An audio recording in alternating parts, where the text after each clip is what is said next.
Buenas tardes, mi nombre es Mónica Julián Moreno y yo les voy a hablar de la norma técnica sectorial de turismo sostenible, la 00101. Esta norma especifica requisitos de gestión, así como aquellos relacionados con la sostenibilidad ambiental, sociocultural y económica, aplicables a un destino turístico o un área turística dentro del mismo.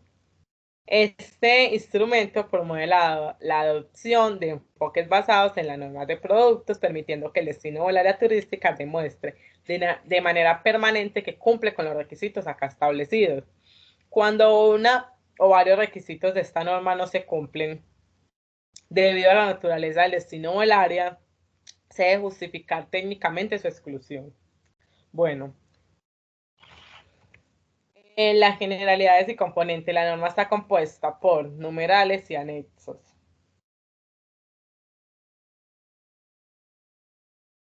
Requisitos y las generalidades, tenemos la delimitación territorial del destino o el área turística.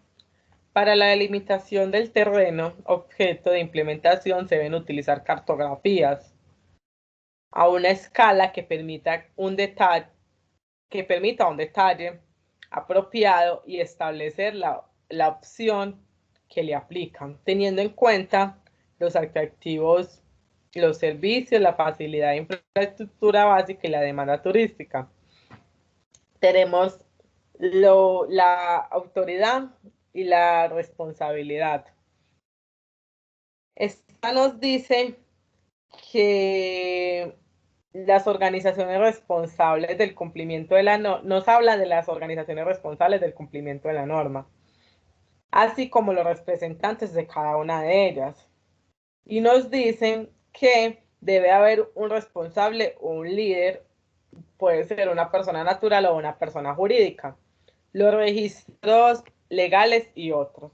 En los registros legales encontramos que se deben identificar la legalización que sea aplicable y se deben adelantar acciones de cumplimiento de la misma norma y de otros requisitos relacionados con la sostenibilidad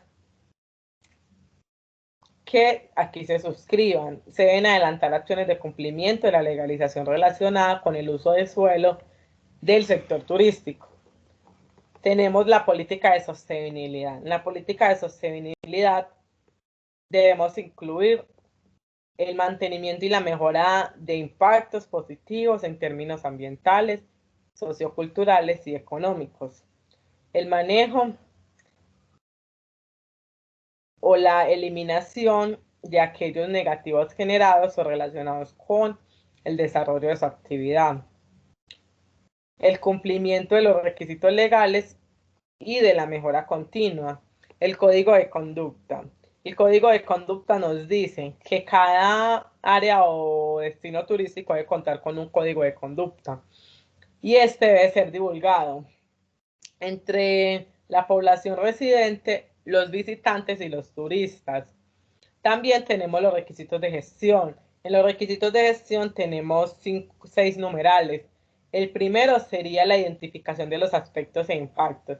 Este nos dice que se deben identificar los aspectos naturales, socioeconómicos, socioculturales y económicos que tienen relación con dicha actividad. Y se debe tener en cuenta como mínimo los requisitos contenidos en esta norma. Y se deben hacer un análisis y evaluación. También tenemos los programas de sostenibilidad. Los programas de sostenibilidad nos dicen que se debe hacer un monitoreo, un seguimiento y una medición a los programas que permitan el cumplimiento de la política de sostenibilidad y además de los requisitos de la norma.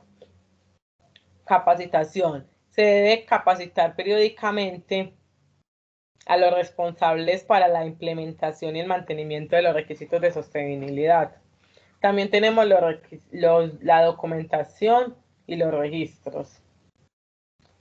Tenemos la seguridad, que nos dice que se debe hacer un simulacro y el simulacro debe actualizarse periódicamente. de acuerdo con la legalización vigente y aplicable, y se debe dejar un registro de ello. Tenemos la mejora continua. La mejora continua nos dice que se debe tener en cuenta la política de sostenibilidad, los objetivos del programa y el monitoreo y seguimiento realizado. Se deben adelantar acciones encaminadas al mantenimiento y la mejora y de las acciones que se adelantan para el cumplimiento de los requisitos de esta norma. Y por último tenemos los requisitos de sostenibilidad. En los requisitos de sostenibilidad tenemos la protección de bioseguridad, que esta nos habla de que se debe respetar las ondas hidráulicas de cuerpo de agua, las humedades, los lagos. También tenemos el apoyo y protección y uso sostenible de la bioseguridad, que nos dice que se debe adelantar una acción encaminada a la protección y la conservación y el uso sostenible y la legalización vigente y aplicable de los ecosistemas. Y también tenemos áreas protegidas y ecosistemas estratégicos. Esta nos dice que se debe contar con la información cerca del área natural protegida y los ecosistemas estratégicos. Se deben adelantar acciones de los visitantes y los turistas que conozcan las áreas naturales protegidas y los ecosistemas estratégicos, sus especies respectivas. Y tenemos la generación de energía. Se debe registrar, monitorear periódicamente el consumo de energía. Se debe hacer un uso racional y eficiente de la energía. El uso de productos químicos. Se debe minimizar y se debe utilizar adecuadamente el uso de los productos químicos. Y el manejo de los residuos. Se debe llevar un control mensual de los tipos de residuos que se generan. Se debe hacer una separación de reciclaje y se deben adelantar acciones y mejoras de residuos peligrosos. El manejo de la contaminación atmosférica y auditiva y visual. Se debe identificar fuentes de contaminación atmosférica, auditiva y visual resultantes de la actividad. También tenemos los registros socioculturales, que es el manejo y la prevención de riesgos sociales.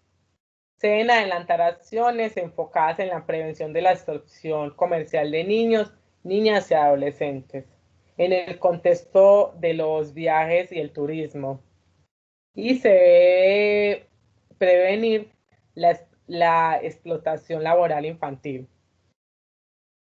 También nos habla de los grupos étnicos, que se dice que se deben establecer medidas para el respeto y el cumplimiento de la legalización de los indígenas del pueblo, las comunidades afrocolombianas, palenqueros, raciales y las comunidades gitanas.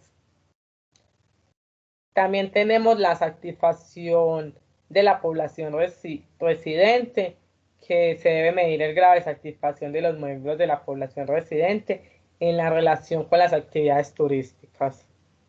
Y tenemos los registros económicos. Esta nos habla de las organizaciones de vendedores informales. Esta dice que el destino o el área turística debe adelantar acciones para las organizaciones y la formación de vendedores informales. La comercialización de bienes e insumos, que dice que identificar los insumos, los bienes y los servicios utilizados en el sector turístico, que incluyen considerables ambientales, socioculturales y económicos de acuerdo a la disponibilidad del mercado, y se deben priorizar las compras y adelantar acciones para la comercialización de insumos, de bienes y los servicios producidos en la región. La satisfacción de los visitantes y los turistas, que se debe llevar un registro periódico del número de visitantes y de turistas, se debe medir y se debe registrar el grado de satisfacción. Y por último tenemos la información y la sensibilización. Se deben adelantar acciones periódicas orientadas a una difusión de buenas prácticas ambientales, socioculturales y económicas. Bueno, en la aplicación tenemos En el destino o el área turística se debe documentar la información resultante de la implementación de los requisitos de la norma, los cuales deben incluir al menos los requisitos legales y otros requisitos, las políticas de sostenibilidad, la identificación de aspectos e impactos, la programación de sostenibilidad, la preparación y respuesta de emergencia y la mejora continua. Algunas de esas se mencionaron anteriormente. Esta norma es certificada por el ICOMTEN. Y tenemos un ejemplo de aplicación en una empresa que es el Parque Arví. El Parque Arví es una propuesta de turismo de naturaleza sostenible y responsable. Está conformada por atractivos naturales y culturales. Es un parque abierto y tiene una hectárea de 1.761 y es un predio abierto al público. Esta es una de las empresas que están certificadas por la norma técnica sectorial de turismo sostenible 00101. Muchas gracias, esto es todo.